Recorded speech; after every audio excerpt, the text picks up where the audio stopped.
اعوذ باللہ من الشیطان اللعین الرجیم بسم اللہ الرحمن الرحیم الحمد للہ الذی جعلنا من المتمسکین بولایت امیر المؤمنین والائمۃ علیہم السلام والصلاة والسلام علی رسولہ الکریم وآلہ الطیبین الطاہرین المعصومین المظلومین واللعن الدائم علی اعدائہم اجمعین من یومنا ھذا الی قیام یوم الدین اما بعد وبکم اخرجنا اللہ من الظل وفرج عنا غمرات القروب.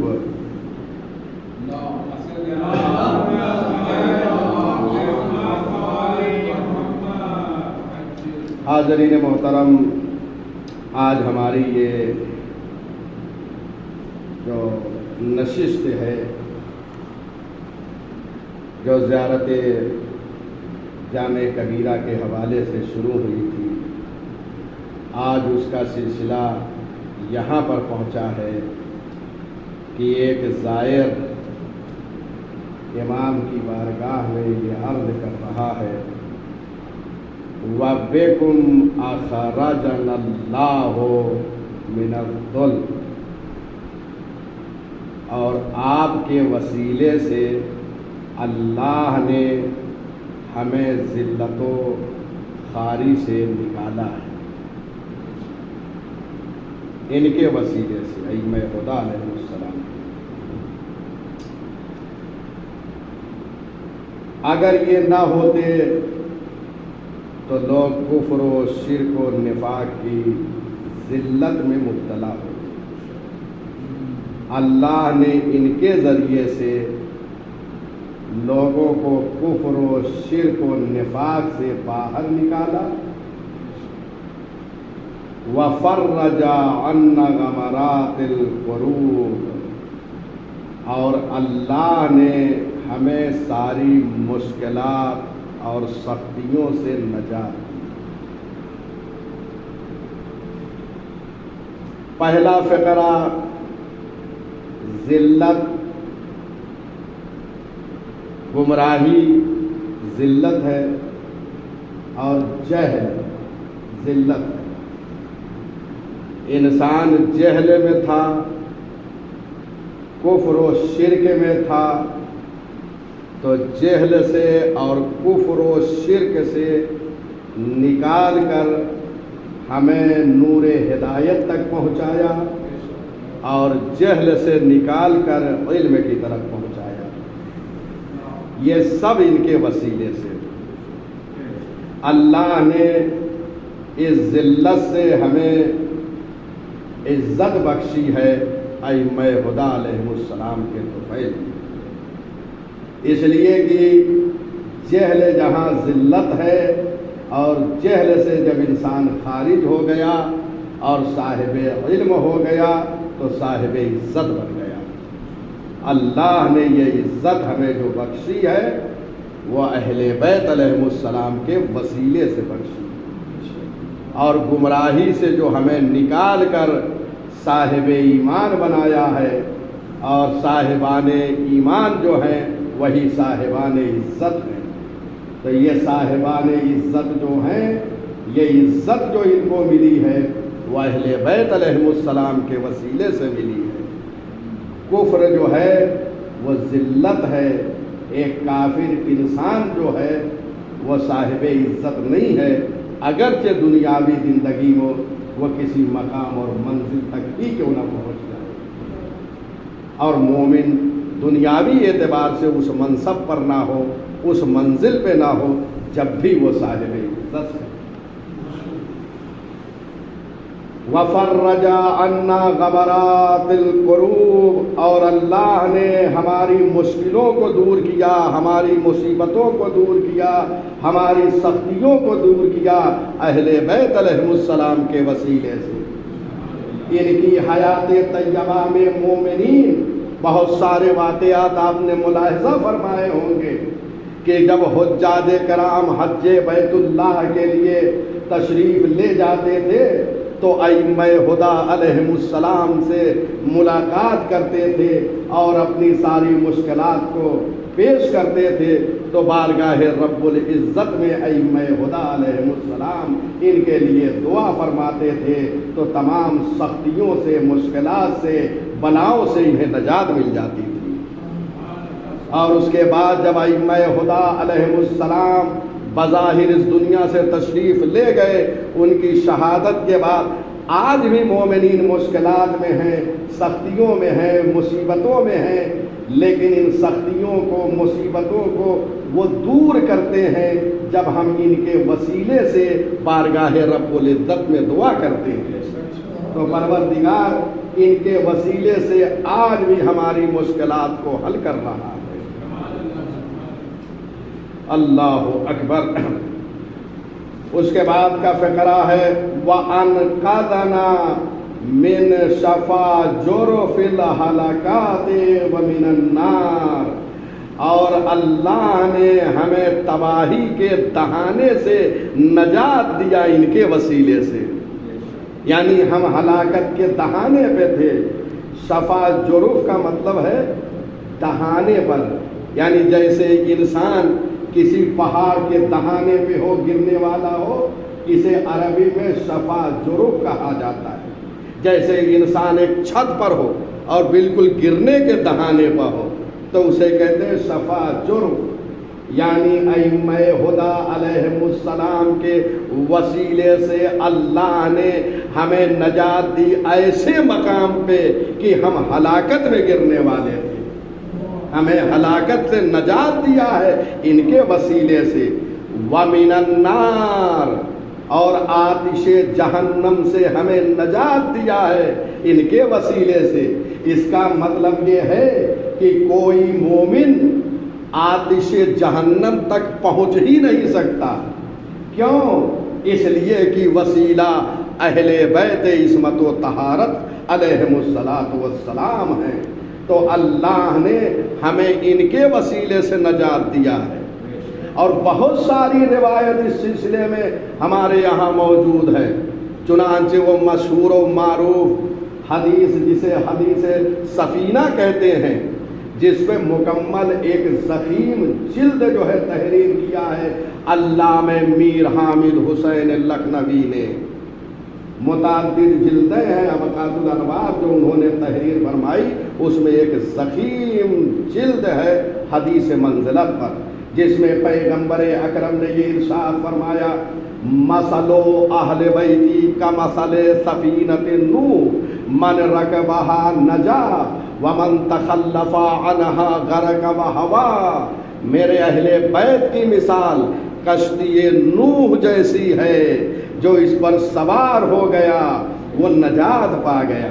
تو آپ نے ملاحظہ فرمایا اس ایک حدیث پر ایک ضخیم جلد تحریر کیا حدیث سفینہ پر، یہ ہمارے علماء ہیں۔ اس کے بعد پیغمبر اکرم نے سرکار سید الشہداء حضرت ابا عبداللہ الحسین کے لیے خصوصی طور پر یہ ارشاد فرمایا ان الحسین مصباح الہدی و سفینۃ النجات، بے شک حسین چراغ ہدایت اور کشتی نجات ہے۔ آپ نے ملاحظہ فرمایا، جبکہ ایک مکمل حدیث ہے مثلو اہل بیتی، میرے اہل بیت کی مثال سفینہ نوح جیسی ہے، تمام اہل بیت کو مثال دیا ہے پیغمبر نے۔ اس کے بعد اور بھی روایتوں میں یہ فقرہ آیا ہے کلنا سفن النجاة، ہم اہل بیت سب کے سب سفینہ نجات ہیں۔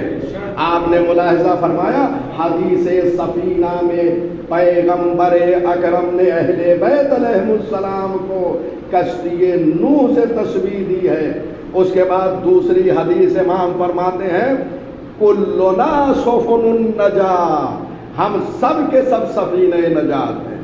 پھر تنہا حسین ابن علی کو خصوصیت سے ذکر کیا ہے، ملاحظہ فرمایا آپ نے، یہ خصوصیت سے ذکر کرنا اس بات کی دلیل ہے کہ سب کے سب سفینہ نجات ہیں، اس میں کوئی شک نہیں۔ لیکن روایت میں ایک آخر میں جملہ موجود ہے کہ ہم سب کے سب سفینہ نجات ہیں، لیکن حسین ابن علی کا سفینہ وہ ساحل مراد پہ بہت جلدی پہنچا دیتا ہے۔ ملاحظہ فرمایا،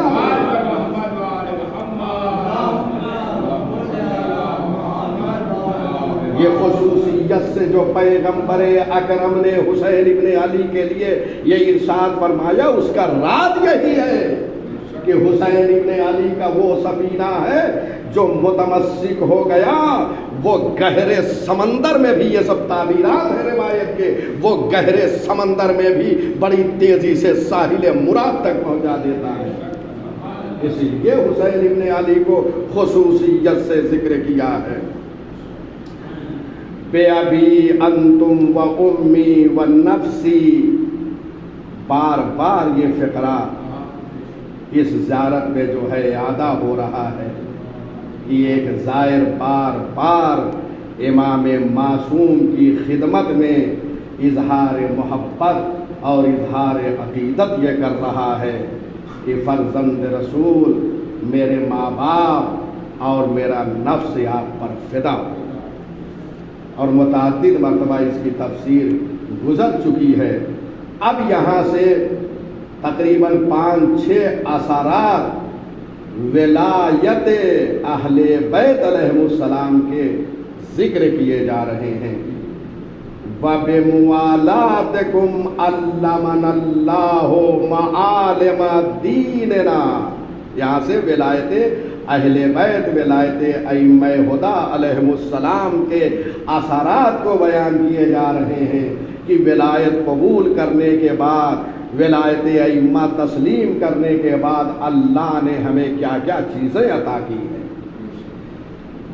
بِمُوَالَاتِكُمْ عَلَّمَنَا اللَّهُ مَعَالِمَ دِينِنَا، آپ کی ولایت کے سبب اللہ نے ہمیں دین اہل بیت کو عطا کیا ہے، یعنی علوم آل محمد جو ہمارے پاس ہیں یہ سب انہی کے توسط سے اللہ نے ہمیں عطا کیے ہیں۔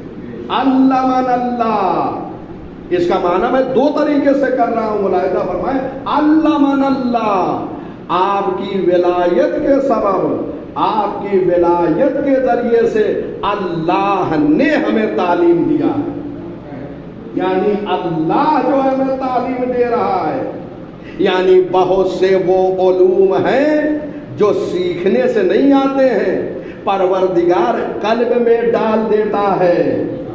چنانچہ روایت میں ہے العلم نور یقذفہ اللہ تعالی فی قلب من یشاء، علم ایک نور ہے، پروردگار جس کے دل میں چاہتا ہے ڈال دیتا ہے۔ اور یاد رکھیے گا، بہت زیادہ پڑھنے سے اللہ کے نزدیک، جملہ معترضہ کے طور پر ایک جملہ میں عرض کر رہا ہوں، بہت زیادہ پڑھنے سے کوئی اہل بیت کے قریب نہیں ہوتا، پڑھنے کے ساتھ ساتھ اہل بیت سے توسل بھی بہت ضروری ہے۔ جس کا توسل جتنا مضبوط ہوگا وہ اہل بیت سے اتنا قریب نظر آئے گا۔ چنانچہ یہاں پر میں ایک واقعہ آپ کی خدمت اقدس میں عرض کر رہا ہوں۔ ہمارے 2 جلیل القدر عالم دین گزرے ہیں، ایک علامہ شیخ اعظم انصاری اور انہی کے ہم عصر ایک اور عالم دین جو کربلا معلی میں تشریف فرما تھے، ملا آقا دربندی نام مشہور ہے، انہوں نے مقتل میں بہترین کتاب لکھی ہے، دونوں عالم و فاضل، لیکن علامہ شیخ انصاری رحمت اللہ علیہ نے 2 ایسی کتاب لکھی ہے کہ آج ان کتاب کے بغیر کوئی مجتہد درجہ اجتہاد تک پہنچ ہی نہیں سکتا، جس کا نام ہے رسائل اور مقاصد، بہت دقیق ہر ایک اس کی تدریس بھی نہیں کر سکتا، بہت بافضل عالم کی ضرورت ہے۔ ایسی کتاب جو لکھی ہے وہ کس کمال کا عالم ہوگا جس کے پڑھانے والے بڑے چنندہ افراد ہوتے ہیں، ہر ایک تدریس۔ تو علامہ شیخ آدم انصاری، ملا آقا دربندی دونوں ہم عصر تھے۔ علامہ شیخ انصاری علم میں کمال کو پہنچے ہوئے تھے، توسل بھی اہل بیت علیہ السلام سے تھا، لیکن جو توسل ملا آقا دربندی کا تھا وہ توسل شیخ انصاری کا نہیں تھا، جس معیار پر ان کا توسل تھا۔ چنانچہ کسی نے عالم رؤیا میں دیکھا ملا آقا دربندی کا جو جنت میں قصر اور محل ہے وہ شیخ آدم انصاری سے بہتر اور مزین ہے۔ چنانچہ خواب دیکھنے والا یہ حیران و سرگرداں ہو جاتا ہے کہ علامہ شیخ آدم انصاری کہاں اور ملا آقا دربندی کہاں؟ اس لیے کہ شیخ آدم انصاری علم میں کمال کو پہنچے ہیں، ان کا قصر زیادہ مزین ہونا چاہیے تھا، لیکن ان سے زیادہ جو مزین اور مجلل ہے محل وہ جناب ملا آقا دربندی کا ہے۔ خواب دیکھنے والا پریشان ہو جاتا ہے اور اسی عالم رؤیا میں یہ آواز سنتا ہے کہ دونوں عالم ہیں، دونوں فاضل ہیں۔ جناب علامہ شیخ آدم انصاری کا مرتبہ علمی اعتبار سے بلند ہے، لیکن چونکہ ملا آقا دربندی وہ عالم ہیں جو اپنے درس و تدریس کے ساتھ مجلس ابا عبداللہ الحسین کا کثرت سے اہتمام کرتے تھے، اسی مجلس ادائے سید الشہداء کے اہتمام کے نتیجے میں اللہ نے ان کا محل جناب شیخ آدم انصاری سے زیادہ خوبصورت بنا دیا ہے۔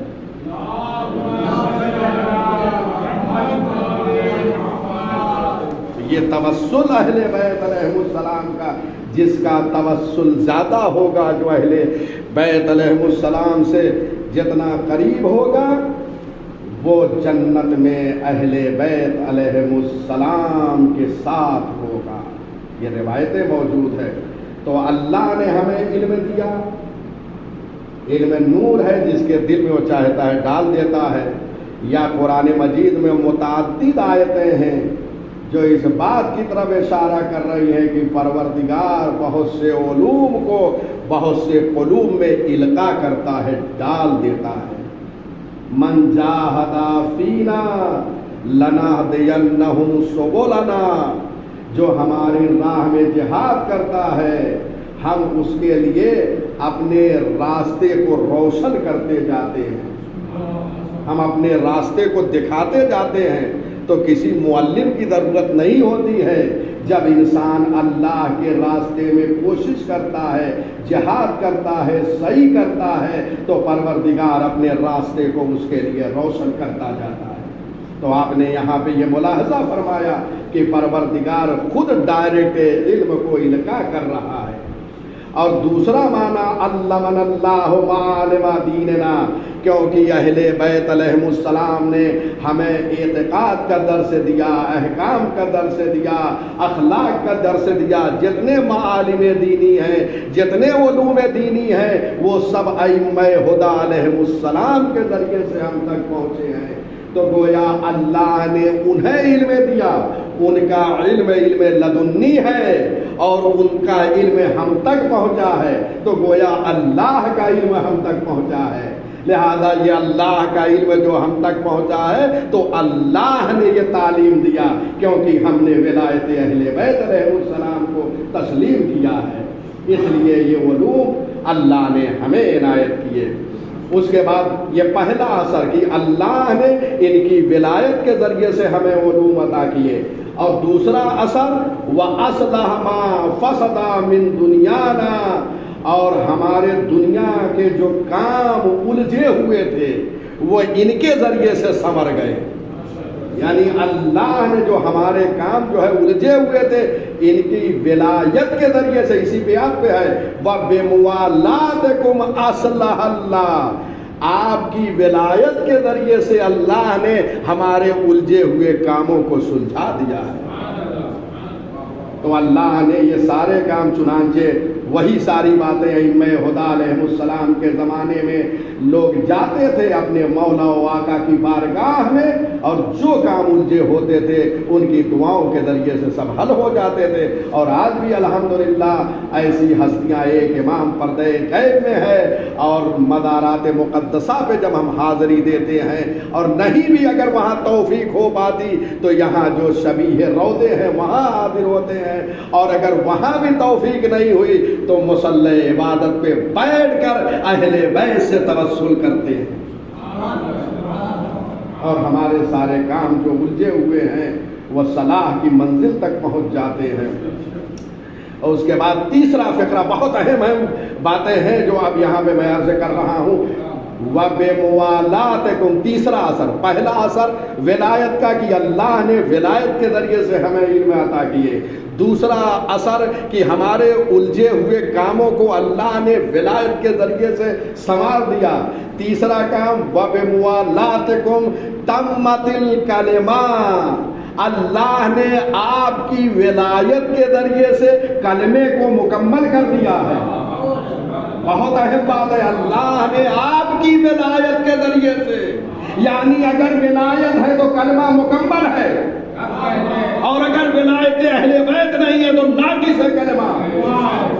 یہی وجہ تھی، اب یہی سے جملہ عرض کر رہا ہوں، جب امام رضا غریب علیہ السلام کو مامون الرشید نے مدینہ الرسول سے مرو طلب کیا ہے، تو امام علیہ السلام مدینے سے جب نکلے ہیں اور نیشاپور میں پہنچے ہیں تو ایک مورخین کا جمگھٹا وہاں تھا، ان لوگوں نے کہا کہ فرزند رسول اللہ آپ کو ایک حدیث تحریر فرمائیں، لکھوائیں ہمیں، ہم اسے لکھ لیں جو آپ نے اپنے آبائے طاہرین سے سنا ہے، ایک ایسی حدیث آپ بیان فرمائیں ہم اس کو قلم بند کر لیں۔ تو امام نے ایک حدیث ارشاد فرمائی کہ اللہ نے اپنے آبا و اجداد سارے کے سارے راوی، امام رضا علیہ السلام نے اپنے والد بزرگوار، انہوں نے اپنے والد بزرگوار، انہوں نے اپنے والد بزرگوار، یہ سلسلہ اللہ تک پہنچا۔ تو اس میں جتنے راوی ہیں کہ انہوں نے ان سے سنا، سب کے سب معصوم ہیں۔ غور فرمائیں، اسی لیے اس حدیث کو سلسلۃ الذہب کہا جاتا ہے۔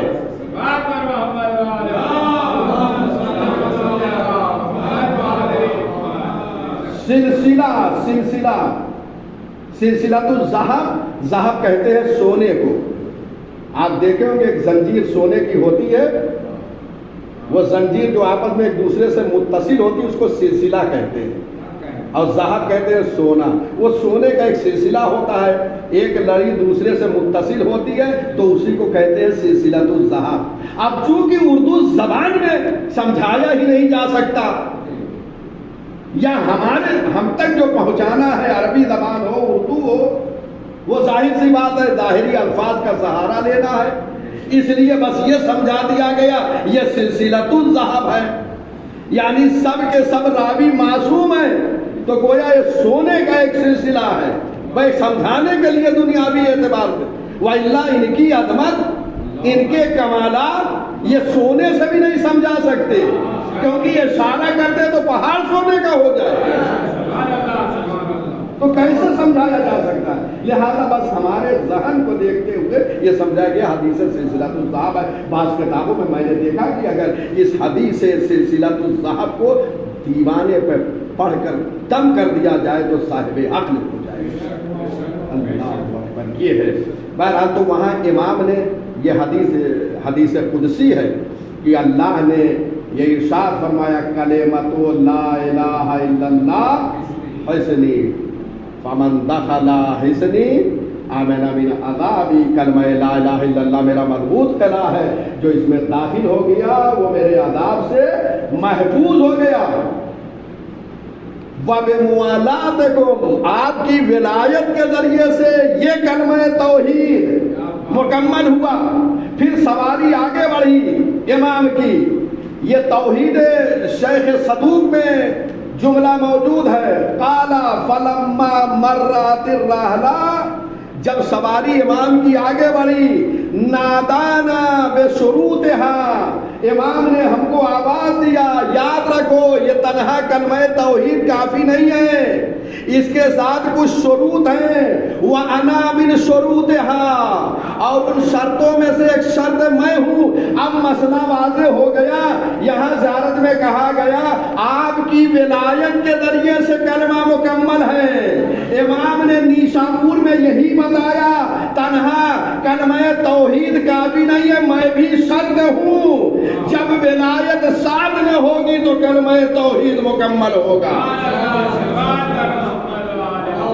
اللہم صلی علی محمد وآل محمد. اسی مطلب کی طرف اشارہ ہے زیارت جامع کبیرہ میں. وَبِمُوَالَاتِكُمْ تَمَّتِ الْكَلِمَةُ، آپ کی ولایت کے ذریعے سے اللہ نے کلمے کو مکمل کیا ہے.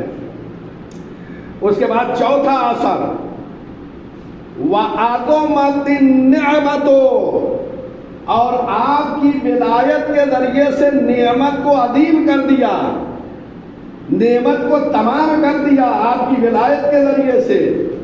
یعنی اگر ولایت نہ ہوتی تو نعمتیں تمام نہ ہوتی.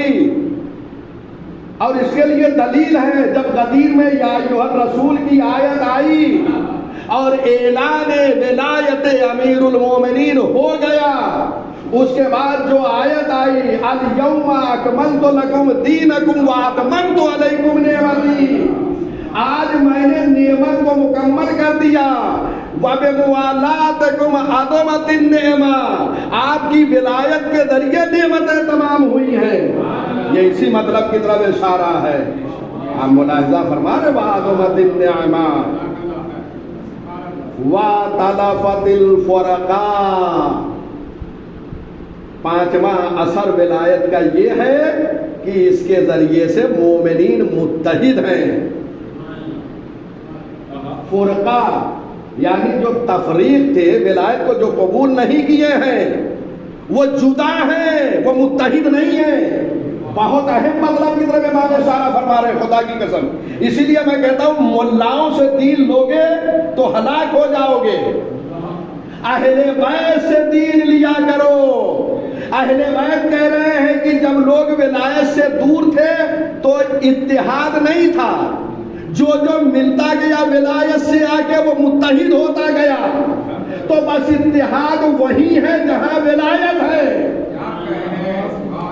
دوسروں کو ساتھ لینے کی ضرورت نہیں ہے. اگر ولایت کی طرف آ گیا تو خود ہی اتحاد ہو گیا. نعرہ لگانے سے کچھ ہونے والا نہیں ہے. یہ یہاں امام معصوم فرما رہے ہیں 10ویں امام کہ یہ جو فرقہ جو اختلاف تھا وہ ولایت کے ذریعے سے اتحاد میں تبدیل ہوا. تو اب یہ فرقوں میں اختلاف کیوں ہے؟ اختلاف اسی لیے ہے کہ سب نے ولایت کو تسلیم نہیں کیا. اگر ولایت کو تسلیم کر لے تو سب متحد ہو جائے. اور قرآن مجید کی جو یہ تفسیر بعض لوگ کرتے ہیں اپنے ذہنوں سے، ان تک یہ پیغام ہے کہ اپنے ذہنوں سے قرآن مجید کی تفسیر مت کرو.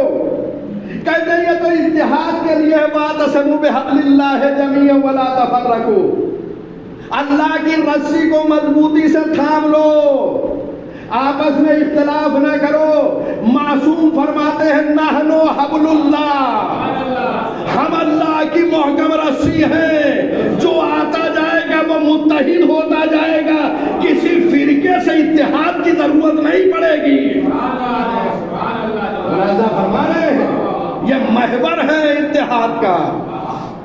اگر ولایت ہے تو اتحاد ہے، ولایت نہیں ہے ہاں یوں تو انسانیت کے تحت ہم سب کے ساتھ انسانیت سے پیش آ رہے ہیں. یہ معصوم کا سکھایا ہوا طریقہ ہے. کل ہی ابھی بات گزری ہے، وہ سب کے لیے کریم ہے تو کرم کا درس ہمیں بھی دیا ہے، چاہے دوست ہو چاہے دشمن ہو، سب کے ساتھ بزرگواری سے پیش آؤ، عفو بخشی سے پیش آؤ، تو ہم پیش آ رہے ہیں۔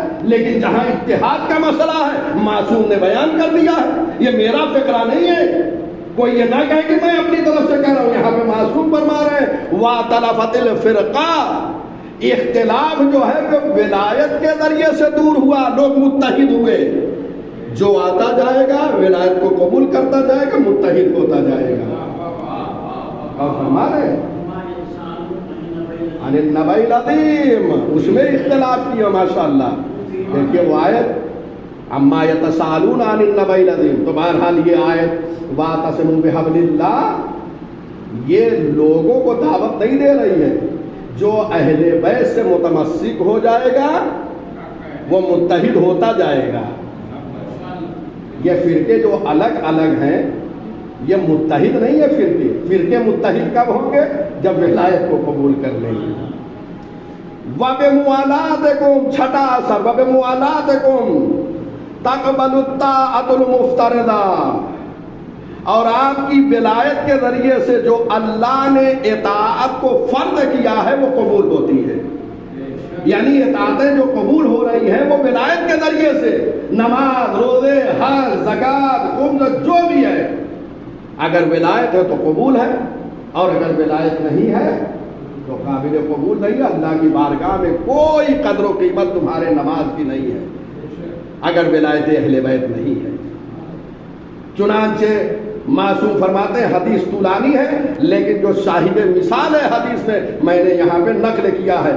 فَإِنْ أَقَرَّ، معصوم فرماتے ہیں فَإِنْ أَقَرَّ بِوِلَایَتِنَا ثُمَّ مَاتَ عَنْهَا قُبِلَتْ مِنْهُ صَلَاتُهُ وَصَوْمُهُ وَزَكَاتُهُ وَحَجُّهُ، اگر ہماری ولایت کا اقرار کرتے ہو اور ولایت کا اقرار کرنے کے بعد مر جاؤ تو پروردگار تمہارے نماز کو، تمہارے روزے کو، تمہارے حج کو، تمہارے زکوٰۃ کو قبول کر لے گا۔ وَإِن لَّمْ يَقِرُّ بِوِلَایَتِنَا بَيْنَ يَدَيِ اللَّهِ، اور اگر ہماری ولایت کو قبول نہیں کیا، لَمْ يَقْبَلِ اللَّهُ عَزَّ وَجَلَّ مِنْهُ شَيْئًا مِنْ أَعْمَالِهِ، تو اللہ اس کے کسی عمل کو قبول نہیں کرے گا۔ یہ ولایت محور ہے، اگر ولایت ہے تو سب قبول ہے، اور اگر ولایت اہل بیت علیہم السلام نہیں ہے تو کوئی عمل قابل قبول نہیں ہے۔ تو یہ اثرات ہیں جو یہاں پر امام ہادی علیہ السلام نے بیان فرمائے ہیں۔ اس کے بعد کا فقرہ ہے وَلَكُمُ الْمَوَدَّةُ وَلَكُمُ الْمَوَدَّةُ الْوَاجِبَةُ، اور اللہ نے آپ کی مودت کو واجب قرار دیا ہے۔ ائمہ ہدی علیہ السلام کی مودت اللہ نے واجب قرار دیا، اور الحمدللہ یہ واضح ہے قرآن مجید میں پروردگار نے خود ان کی مودت کو طلب کیا ہے۔ پیغمبر اکرم سے فرمایا قُلْ لَا أَسْأَلُكُمْ عَلَيْهِ أَجْرًا إِلَّا الْمَوَدَّةَ فِي الْقُرْبَىٰ، اے رسول کہہ دو کہ میں کوئی سوال نہیں کرتا تم سے اس تبلیغ کے عوض میں سوائے یہ کہ میرے قرابت داروں سے مودت کرو۔ اب وہ کون ہیں؟ جناب ابن عباس رحمت اللہ علیہ نے پیغمبر اکرم سے سوال کیا۔ یہ بھی ایک تفسیر ہے۔ دیکھیے یہ زیارت جامعہ کا ایک فائدہ یہ ہے کہ بہت ساری آیتوں کی اس میں تفسیر ہو گئی ہے۔ الحمدللہ ابتدائی درس سے اب تک بہت ساری آیتیں آئی ہیں، گزری ہیں کہ جن کی یہاں پہ تفسیر ہوئی ہے۔ آئے مودت اس آیت کو کہتے ہیں قُلْ لَا أَسْأَلُكُمْ۔ جناب ابن عباس نے جب یہ آیت نازل ہوئی ہے تو پیغمبر اکرم سے سوال کیا، یا رسول اللہ وہ کون لوگ ہیں جن کی مودت کو اللہ نے ہم سے طلب کیا ہے؟ قال علی علیہ السلام و فاطمہ، تو پیغمبر اکرم نے فرمایا وہ علی ہیں، فاطمہ ہیں، وولدہما، اور ان کی اولاد ہیں، اولاد طیبہ ہے۔ اور فرمایا آپ نے تو اللہ نے مودت کو واجب قرار دیا ہے ائمہ ہدی کی۔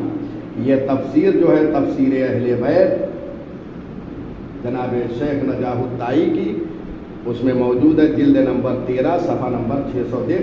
اس آیت کے ذیل میں آپ ملاحظہ فرمائیں گے وَالدَّرَجَةُ الرَّفِيعَةُ، اور آپ کے لیے اللہ کے نزدیک بہت بلند مقام ہے، اور وہ بلند مقام ہے جہاں کوئی پہنچ نہیں سکتا، اللہ نے ان کو اس مقام پہ رکھا ہے۔ ینحدر عن السیل، میں نے عرض کیا تھا خطبہ شکشکیہ سے، ینحدر عن السیل ولا یرقى الی الطیر، خطبہ شکشکیہ نہج البلاغہ کا تیسرا خطبہ ہے، اس کے ابتدا میں یہ موجود ہے۔ علم و معارف کے سرچشمے ہم سے پھوٹ کر بہتے ہیں، اور طائر فکر ہم اس بلندی پہ ہیں کہ طائر فکر وہاں تک پرواز نہیں کر سکتا، وہاں تک پہنچ نہیں سکتا، وہ مقام ہے آپ کا۔ والمقام المحمود، اور اللہ کے پاس آپ کے لیے مقام محمود ہے۔ ائمہ ہدیٰ کے لیے اللہ کے پاس مقام محمود ہے۔ مقام محمود کیا ہے؟ قرآن مجید میں یہ آیت موجود ہے، سورہ مبارکہ اسراء، جس کو سورہ بنی اسرائیل بھی کہتے ہیں، آیت نمبر 79، اس میں پروردگار ارشاد فرما رہا ہے عَسَىٰ أَن يَبْعَثَكَ رَبُّكَ مَقَامًا مَحْمُودًا، ان قریب آپ کا رب آپ کو مقام محمود پر فائز کرے گا۔ مقام محمود کیا ہے؟ مفسرین اسلام نے لکھا ہے مقام محمود مقام شفاعت کبریٰ ہے، یعنی ائمہ ہدیٰ علیہم السلام مقام محمود پر فائز ہوں گے میدان محشر میں اپنے چاہنے والوں کی شفاعت کے لیے، یعنی اللہ کے نزدیک مقام شفاعت ان کو حاصل ہے۔ کیوں؟ اس لیے کہ اللہ کے نزدیک ان کی شان و منزلت ہے۔ والمکان المعلوم عند اللہ عز وجل، اور آپ کا مقام جو ہے اللہ کے نزدیک معین ہے، ان کے نزدیک، اللہ کے نزدیک ان کا مقام معین ہے، اور ہم اس مقام کا ادراک نہیں کر سکتے، یہ اللہ جانتا ہے۔ اس لیے کہا گیا کہ اللہ کے نزدیک، اوروں کے نزدیک نہیں، اللہ کے نزدیک معین ہے، دوسرے ان کے مقام کو سمجھ نہیں سکتے، یہ کس بلندی پر ہے، کس عظمت کے حامل ہیں، کس منزلت کے حامل ہیں۔ والجاہ العظیم، آپ کا مقام اللہ کے نزدیک جاہ و جلالت عظیم ہے آپ کی۔ والشان الکبیر، اللہ کے نزدیک بہت بڑی شان ہے آپ کی۔ والشفاعت المقبولہ، اور مقام محمود پر جو اللہ ان کو فائز کرے گا، یہ شفاعت کریں گے، ان کی شفاعت اللہ قبول کرے گا، اپنے چاہنے والوں کی شفاعت فرمائیں گے، اور اس کے بعد وہ سب داخل بہشت ہوں گے۔ اگر اپنی طرف سے کوئی یہ کہہ رہا ہے تو میں ذمہ دار نہیں ہوں۔ کوئی شیعہ علی بن ابی طالب محب اہل بیت علیہ السلام ائمہ خدا کے کلام کی روشنی میں جہنم میں جا ہی نہیں سکتا۔ یہ ساری روایتیں موجود ہیں۔ ہاں، یہ اور بات ہے کہ ہمیں درجات کو کسب کرنے کے لیے، حاصل کرنے کے لیے جنت میں اعمال بجا لانا ہے۔ جیسے جس کے اعمال ہوں گے ویسے درجات بڑھتے جائیں گے۔ وَمَا مِنَّا إِلَّا لَهُ مَقَامٌ مَعْلُوم، قرآن مجید میں جو یہ آیت ہے وَمَا مِنَّا إِلَّا لَهُ مَقَامٌ مَعْلُوم، ہم میں سے ہر ایک کے لیے اللہ کے پاس مکان معین ہے۔ اللہ کے نزدیک کیا مرتبہ ہے، یہ قرآن میں یہ آیت کی تفسیر یہ فکرہ ہے۔ یہ جو آیت پڑھتے ہیں وَمَا مِنَّا إِلَّا لَهُ مَقَامٌ مَعْلُوم والمکان المعلوم، یا بعض جو ہے نسخے میں والمقام المعلوم بھی آیا ہے، بعض زیارت کے جو اور نسخے ہیں والمکان المعلوم کی جگہ والمقام المعلوم آیا ہے۔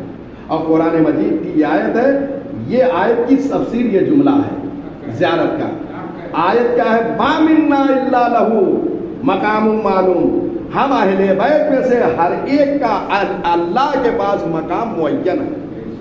یہ تفسیر یہاں پر ہے. بہرحال اس کے بعد جو ہے بہت سارے فقرات موجود ہیں جو ان کی عظمت و مرتبت پہ دلالت کر رہے ہیں. میں ایک دو جملہ اور تمام کر رہا ہوں، 2 آیت ہے اسی کو پڑھ دے رہا ہوں، تمام کر 2 منٹ کی اور آپ کو زحمت ہے. اس کے بعد کا فقرہ ہے ربنا آمنا بما انزلت واتبعنا الرسول فاکتبنا مع الشاہدین. اب یہاں سے آخر زیارت تک تقریباً دعائیہ جملات ہیں، آیتیں ہیں. یہ آیت ہے ربنا آمنا بما انزلت، اے ہمارے رب ہم ایمان لائے اس پر جو تو نے نازل کیا. واتبعنا الرسول، اور ہم نے رسول کا اتباع کیا، ان کی پیروی کیا. فاکتبنا مع الشاہدین، پس ہمیں گواہی دینے والوں میں تو شمار کر.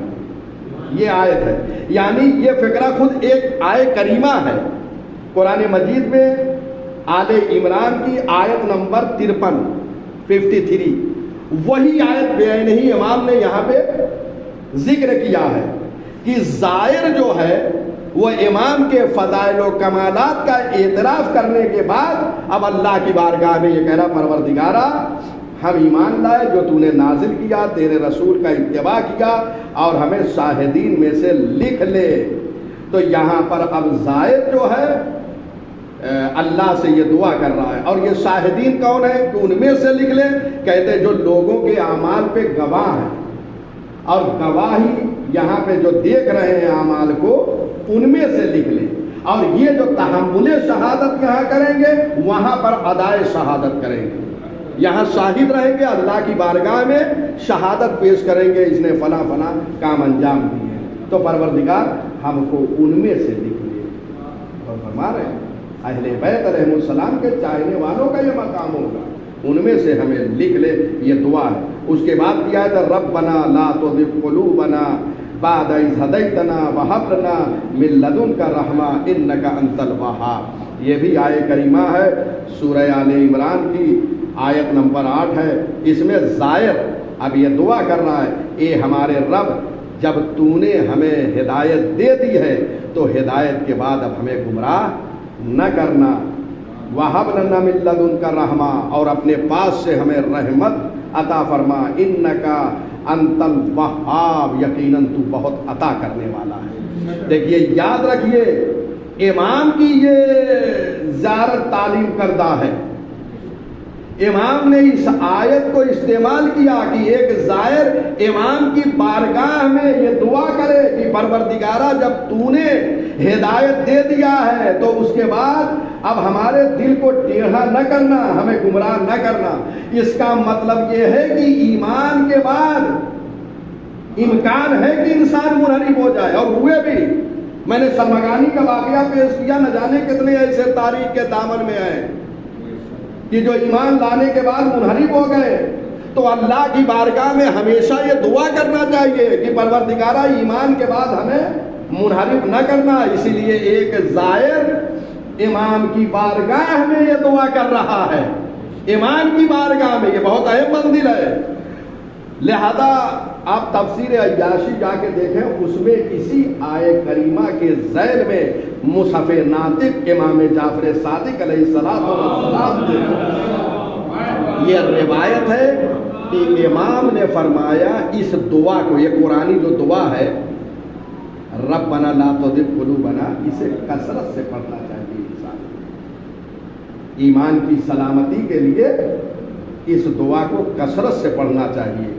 اور ایک دعا ہے قرآنی نہیں ہے، اسے کہتے ہیں دعائے غریق. اس دعا کو بھی غیبت میں امام کے پڑھنا چاہیے اپنے ایمان کی سلامتی کے لیے. وہ دعا آپ حضرات جانتے ہیں، آسان ہے. یا اللہ ہو، یا رحمان ہو، یا رحیم، یا مقلب القلوب ثبت قلبی علی دینک. یہ اسی آیت کا مفہوم لیے ہوئے. اے اللہ، اے رحمان، اے رحیم، ہمیں جو ہے اے قلبوں کو بدلنے والے، ہمیں اپنے دین پر ثابت قدم رکھ. یہ دعا ہے، لہذا یہ ساری دعا. اچھا اب یہ دعائیہ جملہ جو آئے ہیں اب قرآن میں کیا ہے؟ قرآن مجید میں ہے ادعونی استجب لکم، مجھ سے دعا کرو میں تمہاری دعا قبول کرنے والا ہوں. معصوم کی بارگاہ میں ایک زائر یہ دعا کر رہا ہے پروردگارہ ہدایت کے بعد گمراہ نہ کرنا، دل کو ٹیڑھا نہ کرنا. بارگاہ امام میں دعا کر رہا ہے. پروردگار کیا کہہ رہا ہے؟ ادعونی، مجھ سے دعا کرو میں قبول کروں گا. یعنی جب ایسی دعا ہوگی تو وہ قبول کرے گا.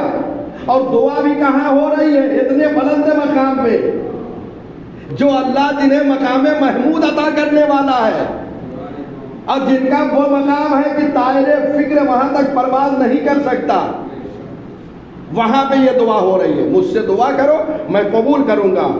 سبحان ربنا، ہمارا رب جو ہے وہ پاک و پاکیزہ ہے.